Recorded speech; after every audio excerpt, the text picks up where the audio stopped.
halkani waa BBC oo aad ka dhageysanaysaan mujadaha gaagaaban FM-yada magaalooyinka qaarkood iyo barta internetka ee bbcsomali.com.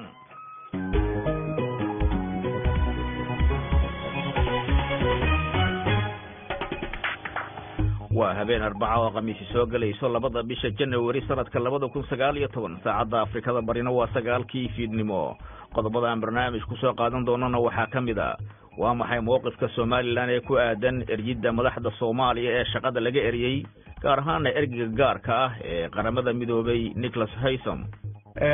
warsaafeedkana wuxuu ahaa inay Soomaaliland cadeyso mowqifkeeda arrimaha muxuu ahaay ku wajahan oo ay u aragto in uu ahaa muxuu ahaay go'aan lagu degdegay. maxaa saameynaa oo go'aankan ergida ah ku yeelan kara xafiiska qaramada midoobay ee Soomaaliya iyo waliba dawladda federaalka. dawladda Soomaaliya iyo AMISOM war ka soo saaray weerarkii madaafiicda loo adeegsaday ee lagu qaaday xerada Xalane. xiisad ayaa wali ka taagan dalkaasi Jamhuuriyadda Dimuqraadiga Congo iyadoo dadweynuhuna ay sugayaan natiijada doorashada. xogayaha arrimaha dibadda ee Mareykankana Russia waxa uu ka dalbaday in sharaxaad ay ka bixiso go'aankeeda ku aadan xariga loo geystay muwaadin Amerikaan oo lagu qabtay magaalada Moscow. We are hopeful within the next hours we will get consular access to see him and get a chance to learn more. wararkii ciyaaraha iyo qodobo kale ayaad ku maqli doontaan. barnaamijkana waxaa isku soo dubriday Mawlid Xaaji Cabdi anigoo aadan Saalimiin ayaa idiin soo jeedinaya caawa iyo caalamka.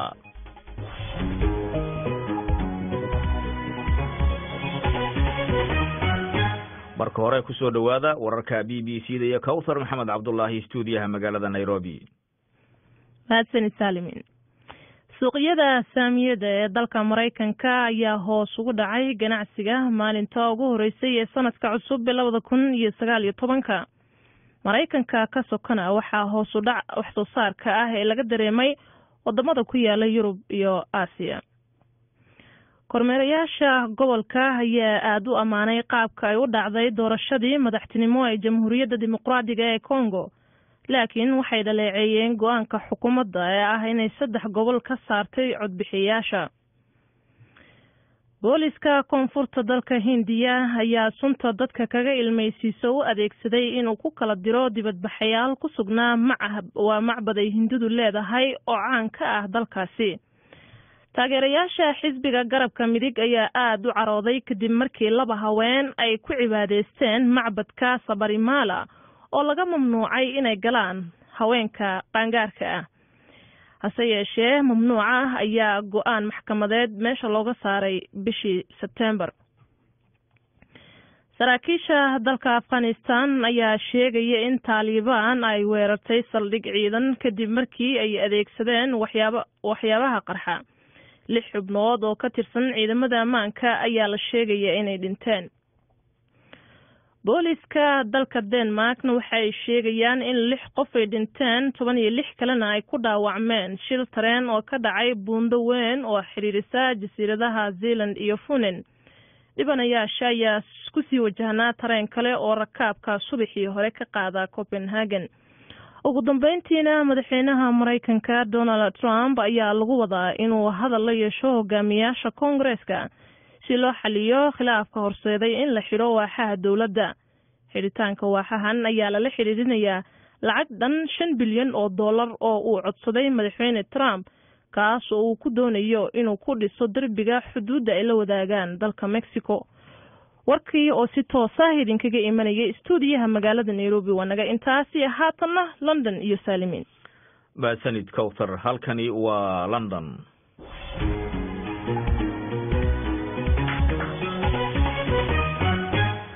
aan ku bilowdo jawaabo kala duwan ayaa laga bixinayaa hadalkii qoraalka ahaa ee dawladda Soomaaliya ay ku dalbatay in ergiga gaarka ah ee Jamciyadda Quruumaha ka dhaxaysa arrimaha Soomaaliya uu dalka isaga baxo.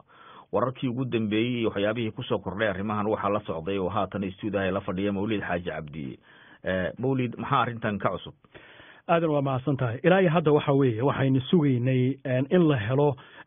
jawaabta ku aadan qaramada midoobay ay ka bixinayso tallaabadaasi dawladda Soomaaliya ay ku sheegtay in ay dalka ka eriday wakiilkii gaarka xogayaha guud ee qaramada midoobay Nicholas Haysom oo fadhigiisu yahay magaalada Muqdisho. wargeyska Washington Post oo soo xiganayay afhayeenka xafiiska siyaasadda qaramada midoobay ee Soomaaliya waxa uu sheegay in ay jiri doonto jawaab rasmi ah oo la bixin doono. intaasi ma aanu dhaafin ama wax faahfaahin oo kale oo dheeraad ah ma uu bixin afhayeenkaasi ay soo xiganaysay jariirada Washington Post. dhinaca Mareykanka markaynu fiirino Eliot Engel oo ah mudane ka tirsan baarlamaanka waddanka Mareykanka gaar ahaan gobolka New York laga soo doorto isla markaasna qabanaya xilka gudoomiyaha guddiga arrimaha dibadda ee Koongareeska Mareykanka ee xisbiga dimuqraadiga ayaa barta Twitterka ee guddigaasi uu leeyahay waxaa la soo dhigay fariin lagu leeyahay wuxuu walaac ka muujinayaa Eliot Engel xaaladda Soomaaliya ee dhinaca ammaanka oo sii xumaanaysa iyo weliba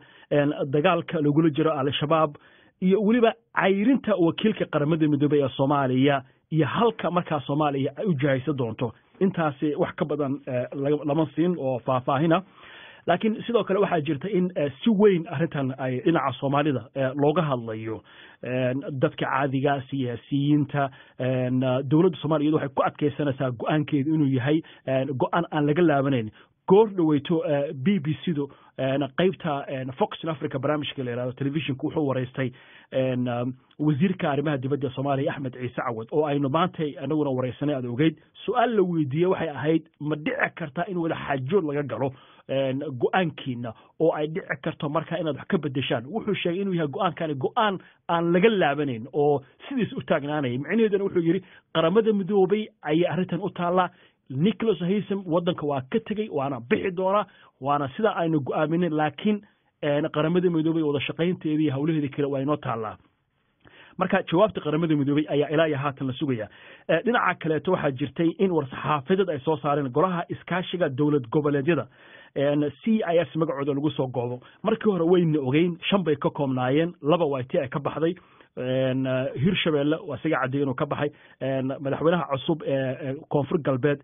Lafta Gareen isaga ilaa hadda mowqifkiisa ma soo cadeyn macnuhu waxa uu inuu golahaas ku jiro. marka macnaheedu waxay tahay saddexdii kale ayaa ayaguna bayaankan soo saaray. waxay sheegeen waa sida war-saxaafadeedka lagu sheegay in golaha iskaashiga dowlad goboleedyada wuxuu cabaarinayaa baa leeyahay farkii fulinimada ahaa ee shalay 1 January 2019 kooxaha nabadiidka ay ku tilmaameen ay ku weerareen xarunta xarane ee saldhigga waa safaaradaha hay'adaha ciidanka nabadilaalinta AMISOM iyo beesha caalamka. sidoo kale waxay sheegeen in kooxaha nabadiidka sida ay qoraalkooda ku xuseen ay weerar ku qaadeen 22 December 2018 xarunta fanka iyo dhaqanka ee National Theatre. inta waxay kaga hadleen dhacdooyinkii ugu dambeeyay mar ay ka hadlayeen arrinta ku aadan cayrinta wakiilka gaarka xogayaha guud ee qaramada waxay yiraahdeen dawladda dhexe Soomaaliya waxay ka weecatay mas'uuliyadda shaqo ee loo doortay sida ay hadalka u dhigeen ee ahayd xasilinta iyo sugidda ammaanka ee ugu horeyso inayna ku bedelato sida ay sheegeen ismaandhaaf siyaasadeed oo joogta iyo faragelin aan dastuuri ahayn. goluhu waxay sheegeen in uu soo dhaweynayo si buuxdan u taageeriyo qoraalkii beesha caalamka 3 December 2018 gaar ahaan xafiiska erigeyga xogayaha guud ee qaramada midoobay ee ahaa xaqiiqa raadinta falkii ka dhacay Baydhabo iyo ciddii mas'uuliyaddeeda lahayd. waxaa nasiib darro ay qoraalkooda ku yiraahdeen in qoraalkii xaqiiqa raadinta ahayd looga jawaabay si mas'uuliyad darro ah waa sida qoraalka lagu xusay oo aad uga fog baa lagu yiri danta dadka Soomaaliyeed sida qoraalkooda ay ku xuseen golaha iskaashiga dowlad goboleedyadu. goluhu markii uu arkay bay yiraahdeen marxaladda amniga siyaasadeed oo maraya dalku wuxuu si buuxda uga soo horjeestay war-saxaafadeedkii ka soo baxay wasaaradda arrimaha dibadda Soomaaliya 1 bishii Janaayo 2019 ee dalka loogu yariyay qaramada midoobay wakiilkeedii Mr. Nicholas Haysom wuxuuna golaha iskaashiga ku tilmaamayaa go'aankaasi mid lagu fududaaday sida ay hadalka u dhigeen. marka aadan waxaan moodaa si guud markaad u fiiriso in arrintan ay tahay arrin siyaabo kala duwan looga hadlayo la sugayo beesha caalam gaar ahaan qaramada midoobay si ay uga hadasho inay u hogaansami doonto arrintaasi ama waxa ay ka dhihi doonto bulshada Soomaalida markaa fiiriso Twitterka baraha bulshada iyo dhammaan qaybaha lagu kala xiriiray warbaahinta. aad ayaa loogu doodaya waa la kala duwan yahay fikirka qaar dowladda Soomaaliya aad bay ugu sacabtumahayaan fikradooda goordhow soo deyn doonaa laakiin waxaad si guud u muuqato in arrintani ay tahay arrin Soomaalida si weyn maantay looga hadalhayo meel walba qofka Soomaaliga uu joogo waa tahay waliba waxa si weyn loogu hadlayaa dhinaca gobolka laftirkeeda arrintani waxay noqotay marka la fiiriyo regionka ama gobolka sheeko aad iyo aad u weyn waa yahay mawlid oo ku soo laaban doona hayga tigin isla qodobka ku saabsan umuurtaasi wasaaradda arrimaha dibadda ee jamhuuriyadda iskeed ugu dhawaaqday madax banaanida ee Somaliland ayaa war qoraal ah oo ay soo saartay waxay ku sheegtay in eryida madaxda Soomaaliya ay shaqada ka eriyeen ergeygii qaramada midoobay ee Nicholas Haysom ay tahay mid markaasi ka salbalaaran waxa ay ku sababeeyeen wariyaha BBC-da magaalada Hargeysa Siciid waa Sidiiq Maxamed Burmed ayaa waxa uu wasiir ku-xigeenka wasaaradda arrimaha dibadda Liibaan Yuusuf Gaaxnuug uu weydiiyey bal inuu faahfaahiyo ujeedada qoraalka ay soo saareen ujeedada warsaxaafadeedka ay soo saartay wasaaradda arrimaha dibadda iyo iskaashiga caalamka ee jamhuuriyadda Somaliland nuxurkiisu wuxuu ahaa inaanu xogayaha guud ee qaramada midoobay iyo beesha caalamka intaba u cadeyno inaanay Somaliland aanu khusaynin mowqifka dowladda Soomaaliya ay ka qaadatay ergeygii muxuu ahaa kaalihii ergeyga qaramada midoobay u qaabilsanaa Soomaaliya iyo Somaliland marka idinku qoraalka soo saarteen ka shaqo ma toos baad ula xiriireen qoraalkiina ma u gudbiseen ma wada xiriireen qoraal muxuu ahaa rasmiyana waa dowladda Somaliland way u gudbinaysaa qaramada midoobay iyo gaar ahaan wakiilkaba warsaxaafadeedkana wuxuu ahaa inay Somaliland cadeyso mowqifkeeda arrimaha muxuu ahaa ku wajahan oo ay u aragto in uu ahaa muxuu ahaa go'aan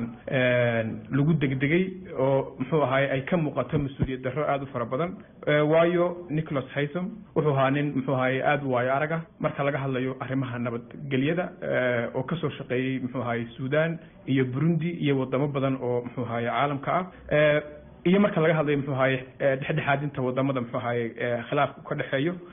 marka ay eegto gudaha Soomaaliya sidoo muxuu ahaa u dadaalayay inuu muxuu ahaa khilaafka iyadooda xaliyo iyo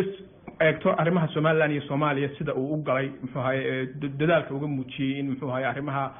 midhadhal ay u noqdaan wada hadallada Somaliland iyo Soomaaliya ay midhadhal u noqdaan waxaad moodaa in aan maamulka muxuu ahaa Muqdisho aanay ogolayn dhexdooduna inay nabadi ka dhalato dalalka jaarka ee Somaliland ku jirtaana muxuu ahaa ay heshiis la gaadhaan waxa kale oo meesha ku jirta in Somaliland cadeyso muxuu ahaa wada shaqaynta iyo iskaashiga buuxa ay la leedahay qaramada midoobay iyo laamaheeda ku kala yaala muxuu ahaa Somaliland qoraalkiina waxaad ku sheegteen iriska ama shaqada joojinta ay sameeyeen arinta ay ku sababeeyeen aanay ahayn ee ay ka salbalaaran tahay maxaad dareenteen idinka idin muuqdo waxa lagu sababeeyay eriga muxuu ahaa kaaliyaha qaramada midoobay inuu ku xadgudbay muxuu ahaa arrimihii muxuu ahaa Soomaaliya ama uu ka dheereeyay muxuu ahaa shaqadiisii anagu ma aaminsanin arinta hadii cid ku xadgudubtay Soomaaliya cid badan oo ku xadgudubtay imikaba way joogaan waxaanu aaminsanahay inay arintu muxuu ahaa ay salka ku hayso ninkaasi inuu doonayay inuu muxuu ahaa wax badan ka hagaajiyo Soomaaliya gudaheeda arrimihii Somaliland iyo Soomaaliyana muxuu ahaa xal kama dambaysa laga gaaro maxaa ka dhalan kara bay kula tahay wallahi billahi waxaan isleeyahay cawaaqib xumo badan baa ka dhalan karta waad ogtahay Soomaaliya dawlad muxuu ahaa caga adag ku taagan kama dhisna ciidankeeda iyo muxuu ahaa dawladeeda intaba waxa muxuu ahaa ku dhisan tahay taageerada ay siiyaan beesha caalamka iyo gaar ahaan xafiisyada qaramada midoobay ee ka dhisan Soomaaliya kaasi waxa uu ahaa wasiir ku-xigeenka wasaaradda arrimaha dibadda ee jamhuuriyadda iskeed ugu dhawaaqday madax banaanida ee Somaliland Liibaan Yuusuf Gaaxnuug oo u waramayay wariyaha BBC-da Sidiiq Maxamed Burmed dhinaca kalena go'aankan iyo waxyaabaha uu dhalin karo gaar ahaan saameynta uu ku yeelan karo xafiiska qaramada midoobay ee Soomaaliya iyo waliba dawladda federaalka ah ayaa waxaanu ka wareysanay Dr. Xasan Sheekh Cali Nuur oo ah aqoon-yahan bartay xiriirka caalamiga ah wariyaha BBC-da Mawlid Xaaji Cabdi ayuu u waramay marka aan hoos usoo daadegno waxaan qiyaasayaa dhibaatadaani kama bilaaban qoraalada waxaan qiyaasayaa qoraalada ka hor in wada hadallo fara badan lagu wada hadlay oo la damcay in hoos wax laysugu sheego laakiin ay shaqayn weysay markii dambena ay lama horaan noqotay in waraaqaha miiska la isu soo saaro arrinta kale oo xiisaa leh marka waxay tahay iyaduna Soomaaliya waxay tiri ninkii jacayba qurumaha wakiilka ka ah hanaga dhacay raadin dabcan arrintaas waxaa su'aalaha waxaa ka iman karta sababta loo yiri oo lagu sababeeyay in uu ninkaasi uu farageliyay madax banaanida iyo siyaadada Soomaaliya waxay leedahay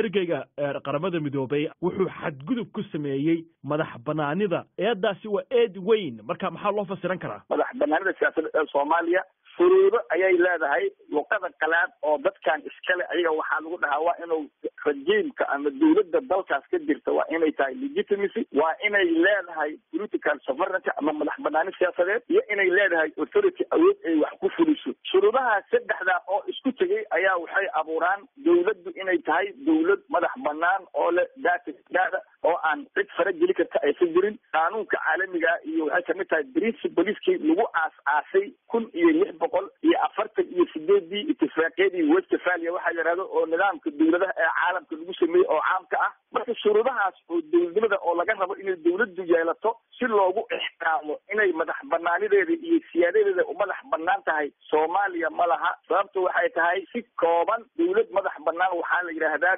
dawladda dadkeeda iyo dalkeeda inta u calaamaysan xukunta oo wixii soo gelaya iyo wixii ka baxaya xukunta. laakiin ustaad xasan haddii aan kaa dhexgala taha waxaynu ognahay Soomaaliya in 1960 ay xorriyad qaadatay, calan leedahay, kursiga qaramada midoobay ay ku leedahay uu yahay in Soomaaliya tahay dawlad madax banaan. dawladnimadu wax oo abstract ah oo hawada ku jira oo sida jacayl oo kala ma ah. dawladnimadu waa wax tan jabala oo la taaban karo oo lagu xisaabtami karo oo loo bedeli karo xisaab ama fact waaye. sidaas darteed waxa waaye Soomaaliya saacadan aan kula hadlayo xafiiska madaxweynaha, xafiiska ra'iisul wasaaraha iyo gudoomiyaha baarlamaanka intaan ogahay furayaashooda waxaa haya ciidamada Uganda haya. ciidamada Uganda waxaa soo diray UN ka soo diray. isku hal xafiis ninkaan la leeyahay baxo iyo askarigan meesha wargeeya oo xafiiska madaxweynaha iyo xafiiska ra'iisul wasaaraha iyo wasaaradda arrimaha dibadda wasiirka arrimaha dibadda xafiiskiisa ku wargeynayay waxay ku joogaan amarkii UN ku joogaan. marka Soomaaliya markii ay soo ceshato caafimaadkeedii siyaasadeed oo ay yeelato political legitimacy oo dadkeeda iyo dalkeeda iyo ciidadeeda ay maamusho oo ay ka maaranto xoog shisheeye inuu u yimaado oo dadkeeda iyo dalkeeda ay isku raacsan yihiin oo ay hal gacan ay yihiin oo aan noqono wadan sida mataqaana hadda kuwa diriskeena markaas ayaan waxaan nahay dawladaati siyaada kaamila, dawlad oo siyaasadeeda iyo mataqaana go-aankeeda oo madax banaanana ayaan nahay. hadda waxaan nahay wadan oo gacanta lagu hayo oo kala daatay oo broken nation aan nahay ama state baan nahay, waa wadan la isu kaaya doondoonayaan nahay. arrinta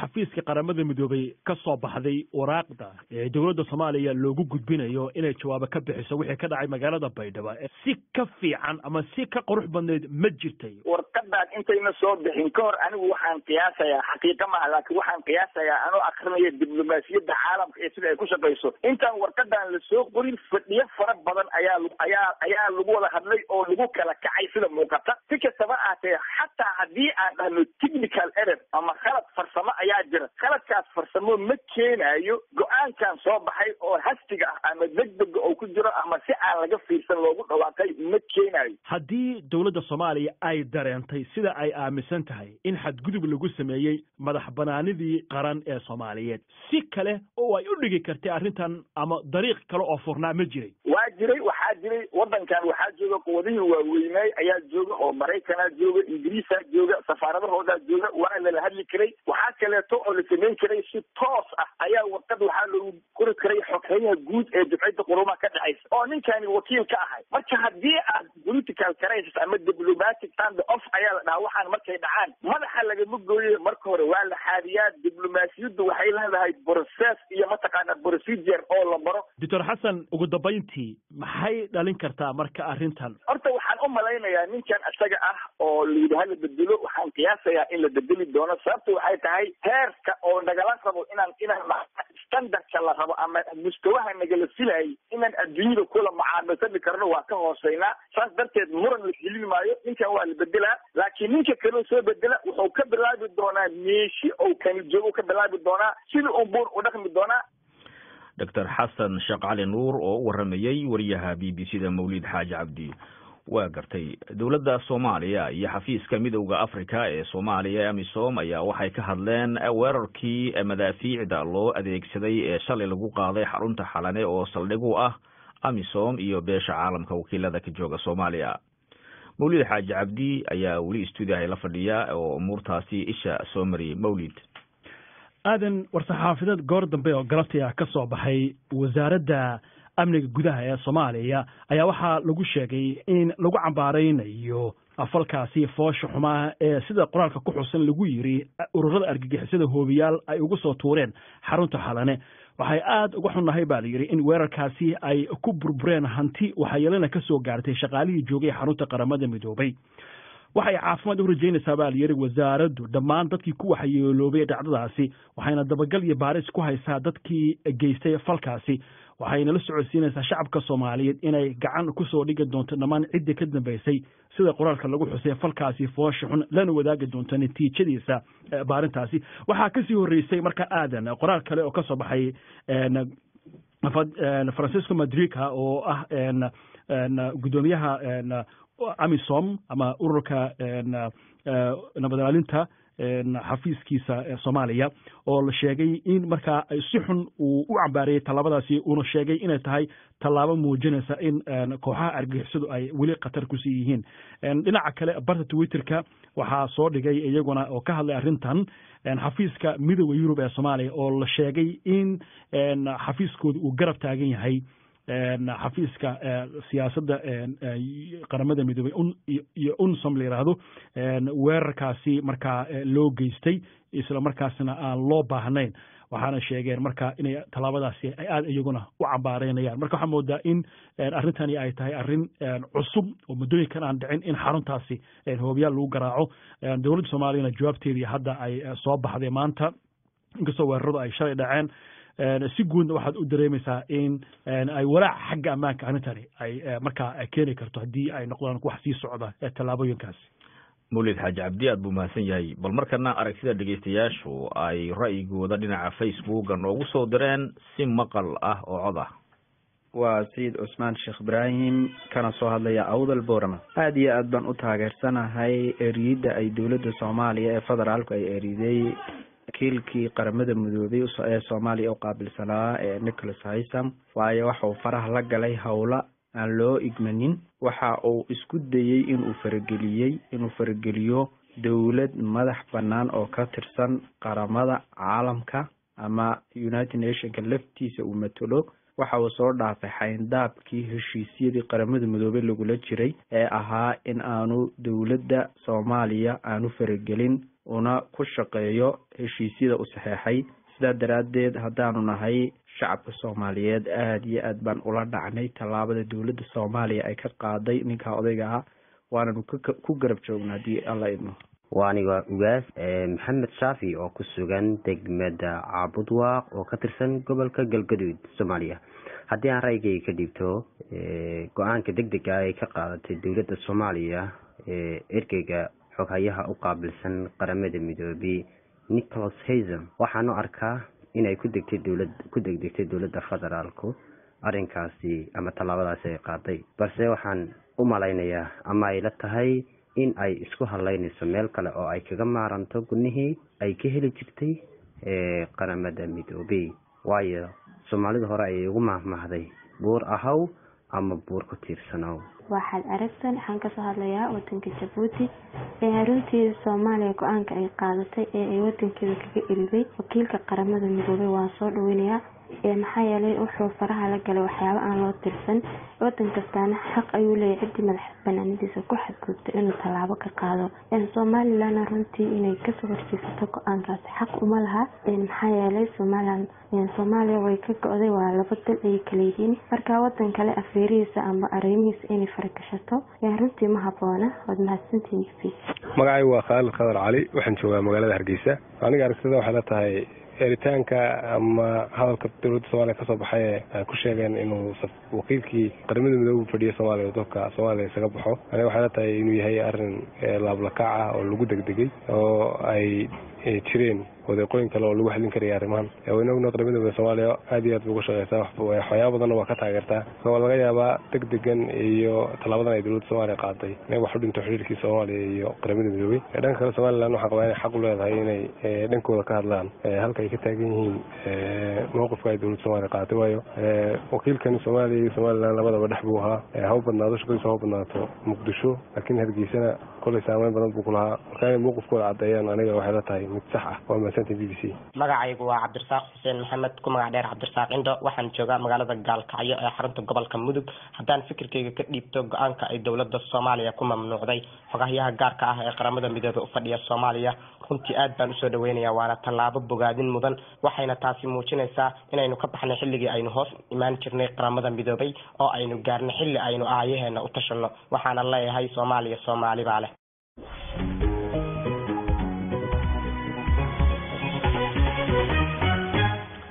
dadka jamhuuriyadda dimuqraadiga ee Congo ayaa waxay sugayaan natiijada doorashada. xiisada ayaa sare u kacsan dalkaasi oo aan weligiis arkin hab nabadeed oo awoodda lagula kala wareegayo, inkastoo ay jireen arrimo dhinaca saadka iyo rabshadihii dhacay ka hor intii lagu guda jiray doorashada taariikhiga. kormeerayaasha heer gobol ee doorashada dusha kala socday ee dalkaasi ayaa waxay sheegeen in doorashadu ay si degan oo nabadeed ay u dhacday. wariyaha b b c da magaalada Kinshasa Louis Diwas ayaa warbixintan soo dirtay. waxaa soo jeedinaysa Caaisha Afrax. midowda Afrika iyo ururka beesha dhaqaalaha galbeedka ee loo yaqaano SADC ayaa sheegay in doorashada si wanaagsan loo maamulay isla markaana codayntu u dhacday si degan, inkastoo ay jireen dhibaatooyin dhowr ah oo xagga saadka iyo rabshado kooban. korjoogtada ayaa sheegeen in badi goobaha codbixinta goor dambe la furay. waxay kaloo ogaadeen in codbixiyaashan si dhammaystiran loo barin mashiinada lagu codaynayay, kuwaasi oo wadanka markii ugu horeysay laga isticmaalay, iyadoo la garowsan yahay caqabadaha diyaarinta doorashada goobaha uu saameeyay cudurka Ebola iyo colaadda hubeysan. midowda Afrika wuxuu cambaareynayaa go-aanka codbixiyaasha qaarkood aan loogu ogolaan doorashada, iyadoo la sheegay in arrintaasi aan si dhab ah lagala tashan dhinacyada ay khusayso. kuwaasi waa doorashooyinkii ugu horeeyay ee wadanku uu keligiis la baxay qarashka, taasi oo ah tallaabo horey loo qaaday kobaca dimuqraadiyadda sida uu sheegayo ururka SADC. midowda Afrika ayaa tilmaamay inay rajeynayaan in doorashooyinkaasi ay ka tarjumayaan rabitaanka dadka oo dhan, waxayna ugu baaqeen kuwa ku loolamayay inay sameeyaan sidaasi si la mid ah ayna adeegsadaan hanaanka sharci ee u bannaan. adeega internetka ee dalka ayaa la xanibay 3 maalmood. sida ay sheegayso dowladdu, waxaa taasi loola dan leeyahay in looga hortago in la faafiyo natiijooyin been abuur ah oo aan rasmi ahayn. jarista internetka ayaa la filayaa inay socoto ilaa iyo inta ugu dambeyn la shaacin doono natiijooyinka horudhaca ah 6 January. Caaisha Afrax aad bay umahadsan tahay. halkani waa b b c.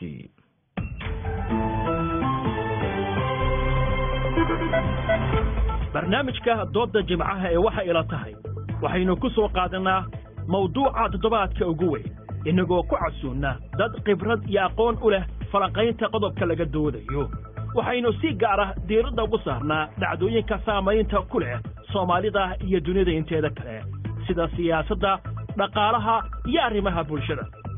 dhegayste, adiguna ka qayb qaado oo ra'yigaaga ama su'aal haddii aad qabto ku soo gudbi Facebooka, qoraal ama cod, iyo weliba barta Twitterka. galab walba oo jimcaha ka dhegayso raadiyaha online-ka iyo mobilkaaga. ha moogaan oo yaanu ku seegin barnaamijka waxa ila tahay. wahagaag wararkii ciyaaraha ayaa goor noo soo socda, balse haatan Mareykanka. xogayaha arrimaha dibadda ee wadanka Mareykanka Mike Pompeo ayaa Russia waxa uu ka dalbaday in sharaxaad ay ka bixiso go'aankeeda ku aadan xariga loo geystay muwaadin Amerikaan ah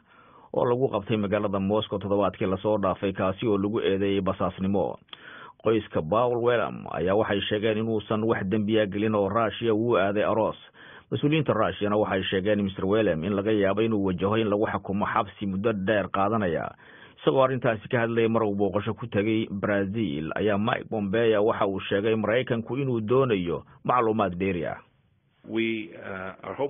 saacadaha soo socda waxa aanu rajaynaynaa in aanu ogaano bal waxa lagu soo xidhay oon macluumaad dheeraada ka helno. qunsuliyaddeeda ayaa arrimahaasi ku jirta. waxaa kaloo aanu doonaynaa inaan ruushka u caddayno inaanu filayno in nala siiyo macluumaad dheeraad ah oo ah waxa lagu soo eedeeyey, si aan u fahanno bal kiisku sida uu yahay. haddii ay dhacdaba in si khalada loo soo eedeeyey, waxaanu markiiba codsan doonaa in faraha laga qaado oo xorriyaddiisa loo soo celiyo. haddii aan ugal dhinaca isboortigana, ciyaaraha kubadda cagta caawa ciyaaro xiise leh oo ka tirsan horyaalka Premier League Ingiriiska ayaa dhacaya, waxaana wada ciyaari doona Bournemouth iyo Watford ayaa wada ciyaari doona. Chelsea iyo Southamptonna waa ay wada ciyaari doonaan, waxaana ciyaartaasi lagu martigelin doonaa garoonka Chelsea ee Stamford Bridge. Huddersfield iyo Burnley ayaa wada ciyaari doona, West Ham iyo Brighton way wada ciyaari doonaan, Wolves iyo Crystal Palace-na way wada ciyaari doonaan, Newcastle iyo Manchester United-na way wada ciyaari doonaan. guud ahaan barnaamijkii oo isku soo dabraday Mawlid anigoo Saalmiin aan soo jeedinay warkana ay ka warran aqrinaysay tan iyo kulanti dambe sidaas iyo nabadgelyo.